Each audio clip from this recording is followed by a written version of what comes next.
Hello my dear students, income tax के second lecture में हिसाब से ये फर्स्ट लेक्चर ही है। आप सबका स्वागत है। इनकम टैक्स और टैक्सेस के बारे में हम पहले समझेंगे, ये क्या होते हैं, इनका बेस समझना है। और नेक्स्ट लेक्चर में यानी कि नेक्स्ट लेक्चर में आपने इनकम टैक्स में एंटर हो जाना है। फिर बेसिक्स और जो अपनी डेफिनेशंस वगैरह हैं उसको हम बड़े अच्छे तरीके से करेंगे। तो एक बार अपने स्टार्ट करते हैं ताकि टैक्स में आपका इंटरेस्ट बने। काफी अच्छा सब्जेक्ट है। Income tax BCom second year का एबीएसटी फर्स्ट का पेपर है। और अपने को इनकम टैक्स पढ़ने से पहले, इनकम टैक्स की बात हम यहां पर कर पाएंगे, लेकिन उससे पहले अपने को टैक्सेस का ही स्ट्रक्चर पता होना चाहिए और टैक्सेस क्या हैं उसके बारे में। तो आप थोड़ा कंसंट्रेट होकर लेक्चर की तरफ ध्यान देना।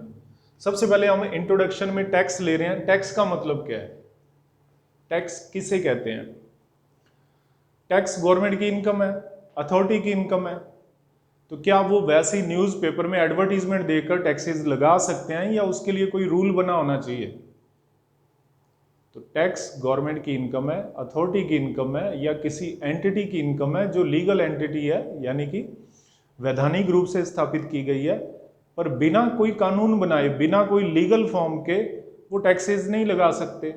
तो टैक्स का मतलब क्या हुआ, डेफिनेशन क्या हुई? हालांकि बुक में आपको डेफिनेशन नहीं मिलेगी इसकी, फिर भी आप पढ़ें।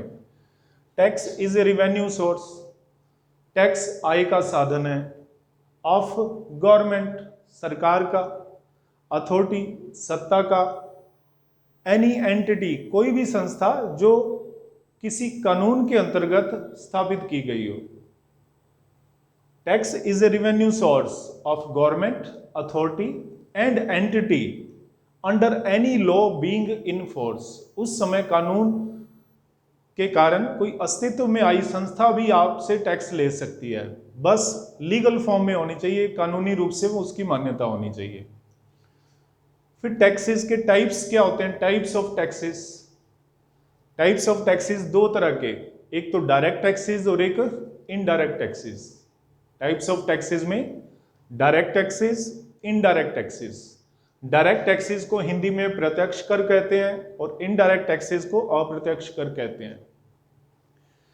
तो नाम से ही लग रहा है कि डायरेक्ट का कुछ ना कुछ रिवर्स होगा, वो क्या होगा, इनडायरेक्ट होगा। पर ये सब अपने जेन्युइन लाइफ में अपने को फेस करने पड़ते हैं, तो हमें इनका बेस पता होना बहुत ज्यादा जरूरी है। तो आप यहां पर ध्यान दें कि डायरेक्ट टैक्सेस प्रत्यक्ष कर, सबसे पहले तो नेचर और बेस, किस बेस पर ये लगाए जाते हैं? तो डायरेक्ट टैक्सेस आपकी पर्सनल इनकम पर लगाए जाते हैं या पर्सनल एसेट पर लगाए जाते हैं? डायरेक्ट टैक्सेस आपकी पर्सनल इनकम पर, व्यक्तिगत आय पर या आपकी एसेट संपत्ति पर लगाए जाते हैं। क्या आप इनका ट्रांसफर कर सकते हो? यानी कि इनकम आपकी हुई तो क्या आप ये कह सकते हो कि मेरे पड़ोसी से आप टैक्सेस ले लो क्योंकि वो बहुत कमाता है, तो वो अपनी इनकम पर टैक्स भर सकता है, लेकिन आपकी इनकम पर टैक्स किसको भरना होगा? आप ही को। और प्रॉपर्टी अगर आपकी है तो इसका मतलब आप ही उसके टैक्सेस पे करेंगे, आप किसी और पर्सन को अपना बर्डन ट्रांसफर नहीं कर सकते। यही इनकी नेचर है। तो इनकी ट्रांसफरेबिलिटी अलाउ नहीं है। Can not transfer of tax burden, आप अपने टैक्स का बर्डन बिल्कुल भी ट्रांसफर नहीं कर सकते। इनके फिर एग्जाम्पल्स क्या है कि कौन कौन से डायरेक्ट टैक्सेस हैं? तो डायरेक्ट टैक्सेस में मेन इस समय जो लगता है और जो सबको पता होना चाहिए वो कौन सा है? इनकम टैक्स, आयकर। आयकर, इनकम टैक्स, नाम से ही लग रहा है कि ये किस पर लगना चाहिए? आपकी पर्सनल इनकम पर। और पर्सनल इनकम एक पर्सनल यानी कि एक आम आदमी की भी हो सकती है, फर्म की भी हो सकती है, कंपनी की भी हो सकती है। तो वो हम डेफिनेशन वाले पोर्शन में नेक्स्ट लेक्चर में चेक करेंगे।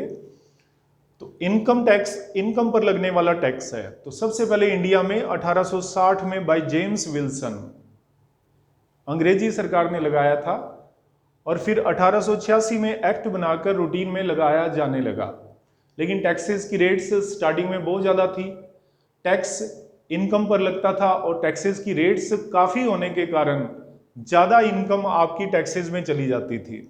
तो उस समय के कानून आपको पता है कि लगान वगैरह ऐसी काफ़ी चीज़ें ली जाती थी गवर्नमेंट द्वारा।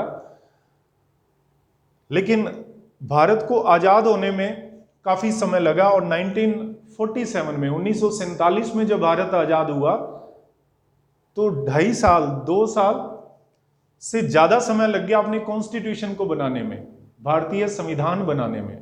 तो 1950 में इंडियन कॉन्स्टिट्यूशन अप्लाई हुआ है, लेकिन इंडियन इनकम टैक्स एक्ट 1961, इसका मतलब कितना समय लग गया आजाद होने के बाद, 14 साल बाद, और कॉन्स्टिट्यूशन के लगभग 11 साल बाद इंडियन इनकम टैक्स एक्ट बना। इसका मतलब पुराने ही जो एक्ट थे हमारे, उसी हिसाब से टैक्स वगैरह लगते थे और टैक्स की रेट्स काफी ज्यादा थी। तो लोग जनरली क्या है उसकी चोरी करते थे जब तक कि उनकी 2 नंबर की इनकम थी, और जिनकी इनकम 1 नंबर की थी यानी कि गवर्नमेंट एम्प्लॉइज हो गए या कोई ना कोई सोर्स जब गवर्नमेंट को पता चल जाता है और आप उसे फिल कर देते हैं टैक्स को, तो वो 1 नंबर का हो जाता है। तो उस कारण क्या है कि तब जो आपकी जेन्युइन इनकम थी उस पर आप टैक्स भरते थे, लेकिन जो चोरी कर सकता था वो फिर करता भी था। तो इंडियन इनकम टैक्स 1961 अप्लाई हुआ है, और हर साल क्या होता है फाइनेंस मिनिस्टर द्वारा टैक्सेस में चेंजेस किए जाते हैं और नया एक्ट अप्लाई होता रहता है। तो 1961 वाला खत्म नहीं हुआ है एक्ट, लेकिन इसमें नए रूल्स ऐड होते रहते हैं, इंसर्ट होते रहते हैं, तो उस कारण नया एक्ट एप्लीकेबल होता है।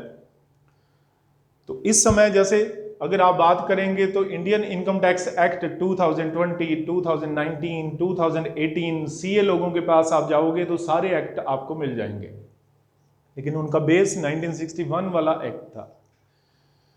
फिर ये तो इनकम टैक्स की थोड़ी सी बात की हमने, तो और कौन से डायरेक्ट टैक्सेस हैं? गिफ्ट टैक्स और वेल्थ टैक्स। गिफ्ट टैक्स को हिंदी में कहते हैं उपहार कर, और वेल्थ टैक्स को धन कर, संपत्ति कर के नाम से जाना जाता है।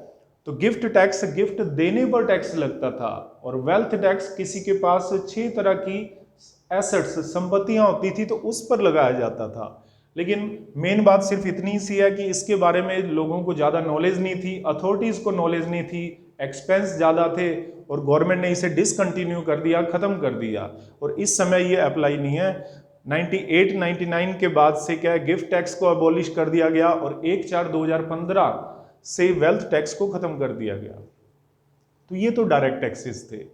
अब इनडायरेक्ट टैक्सेस की बात करते हैं। इनडायरेक्ट टैक्सेस अप्रत्यक्ष कर, तो इनसे आप थोड़ा सा रिवर्स में आप इधर चेक करना, दोनों आपको टैली हो जाएंगे कि डायरेक्ट टैक्सेस की नेचर क्या थी कि ये आपकी पर्सनल इनकम और एसेट पर लगते हैं, जबकि इनडायरेक्ट टैक्सेस क्या है गुड्स, कमोडिटी और सर्विस पर लगते हैं, माल, वस्तु या सेवा पर लगते हैं।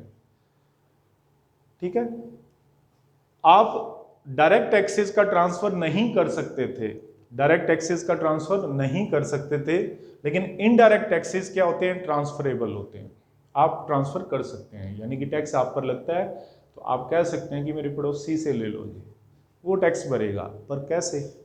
तो आगे फिर एग्जांपल चेक करो।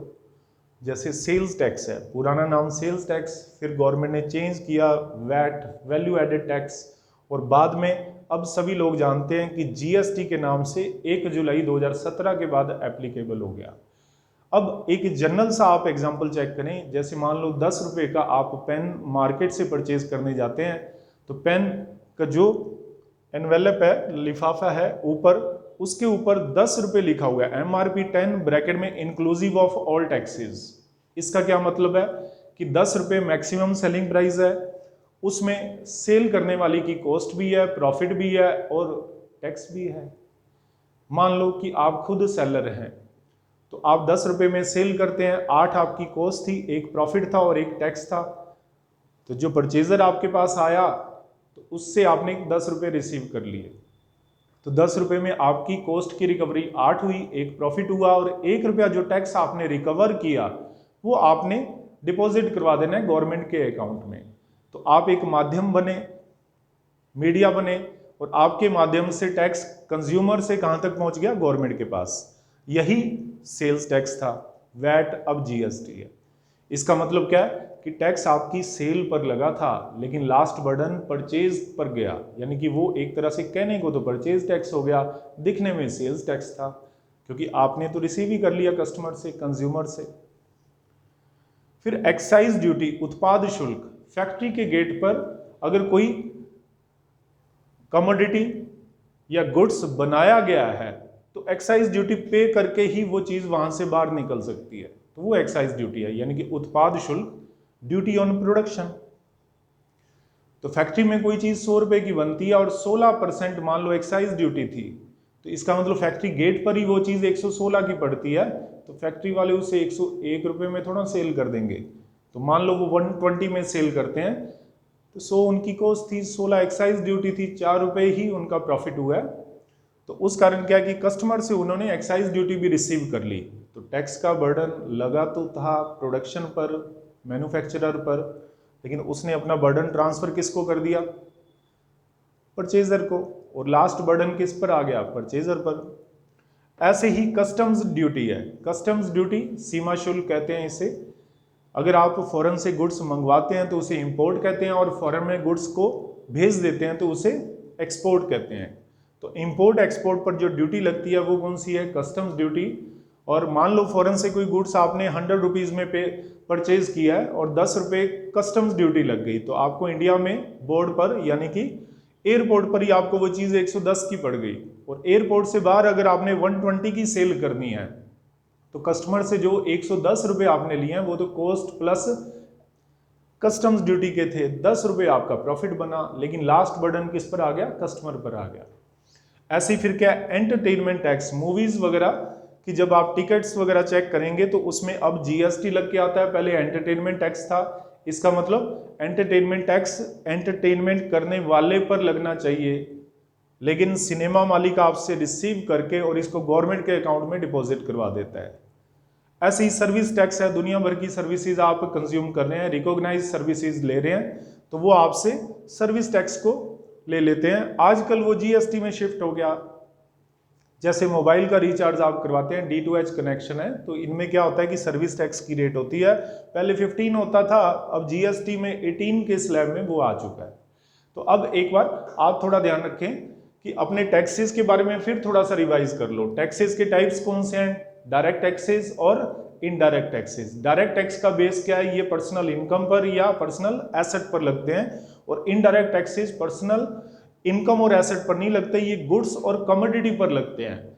और गुड्स और कमोडिटी पर्सनल नहीं होती, अगर कोई सेलर सेल कर रहा है और परचेजर उसे परचेज कर लेता है तो ऑटोमेटिकली टैक्सेस का क्या हो जाता है, ट्रांसफर हो जाता है। तो आप ट्रांसफर कर सकते हो, इन्हें आपने ट्रांसफर नहीं किया।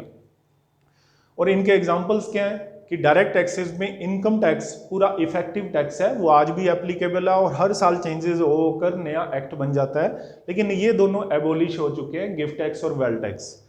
और इसके एग्जाम्पल क्या थे, सेल्स टैक्स, वैट नया नाम हो गया था, और अब एक साथ 17 से सारे टैक्सेस को कंबाइंड करके, इन सारे टैक्सेस को कंबाइंड करके जीएसटी आ गया। तो अब थोड़ा सा बेस यहां पर ध्यान रखें, जीएसटी नाम भी बना तो बना कैसे, ये लगते ही किस पर है, गुड्स पर या सर्विसेज पर। तो आप ध्यान से चेक करें, पहले जो 3 टैक्सेस हैं, सेल्स टैक्स, एक्साइज ड्यूटी और कस्टम ड्यूटी, ये तीनों ही टैक्सेस किस पर लग रहे हैं, गुड्स पर। और ये वाले टैक्सेस, ये दोनों ही टैक्सेस, एंटरटेनमेंट टैक्सेस और सर्विस टैक्स किस पर लग रहे हैं, सर्विसेज पर। तो गुड्स एंड सर्विस टैक्सेस, इसका मतलब इनको शिफ्ट कर दिया यहां पर, GST, goods and service taxes. इसका बर्डन कंज्यूमर पर आता है, और लास्ट बर्डन किस पर आ गया, कंज्यूमर पर, कस्टमर पर, जिसने इन चीजों का यूज कर लिया या सर्विसेज को कंज्यूम कर लिया। ठीक है स्टूडेंट्स, ये बेस अपना ध्यान रखना है, इसको नोट कर लेना, और नेक्स्ट लेक्चर में थोड़ा सा डीप में जाकर अपने डेफिनेशंस को चेक करेंगे। Thank you students.